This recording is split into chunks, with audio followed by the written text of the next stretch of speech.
A quiet day on Wall Street compared to Monday's record rally. The Dow closing down about 76 points at 9,310 points. Well, today, the Bush administration announcing the details of one of the biggest banking interventions in our nation's history. The government will inject $250 billion directly into the private banking system. The money, of course, coming from the $700 billion bailout approved by Congress. The idea is to give banks a cash cushion so that they'll start offering some loans to businesses and consumers, which is exactly what the economy is needing. Dave? All right, Melanie, thank you. We've got the Watchdog on Wall Street here, Chris Markowski. Good to see you, Chris. As well. I guess every Tuesday you're going to try to be here for us? Yes, right around 4:30. Lots of questions. Take one of mine first, if you would. Okay, Monday was a great day for Wall Street. It was up, what, 800, 900 points?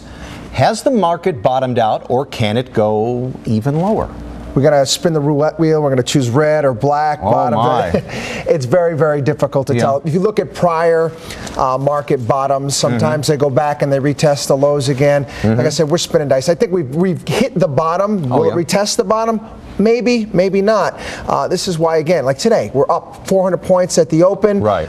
We're down 300 for a while, ended up closing down about 65 points.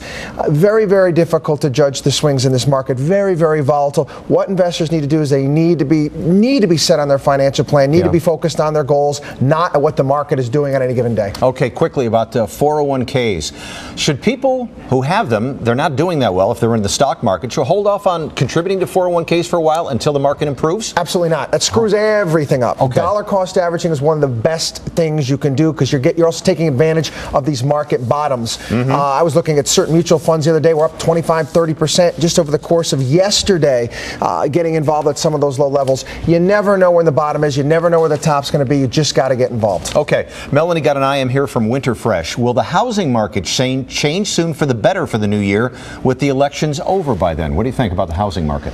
Well, housing prices, what we saw down here, we were at ground zero for the housing run-up for a period of time. Housing prices throughout history pretty much went with consumer prices, basically inflation. We did have a way to come back down. I still think that probably a little bit further, maybe about a 10% retrenchment, and then we're going to start seeing things bottom out. Okay. Another one here. This is an email I think we got from Three Dog Night. Banks that were on the bubble, you mentioned WAMU, there were some others, we're offering great rates on savings accounts and CDs, like maybe 5%. Will those 5% rates remain throughout the terms of the CD? Well, the reason why these banks were offering these fantastic rates was because they needed capital. They needed to shore up their balance sheets, and they were offering, say, here, please give us money because we got to shore up our balance sheet. WAMU, in the case of WAMU and many of the other ones, they're actually taken over by other entities. Those CD rates will be honored throughout the term, but don't expect to see them again. Here's one we just got an IM from Jay Grubbs. I'm not sure if you can tackle this one or not, and if you can't, that's okay. We'll be honest. He's looking for a good stock to invest in. That's Jay. Jay, I don't know you, and this is the key. I don't know you. I don't know what your family size is. I don't know what your financial situation is. What you need to do is get your financial plan done. You need to know how much money you're making, how many kids you have, what's your time frame. The James Cramers and all these yahoos that are yelling and screaming at you, they don't have your best interest at heart.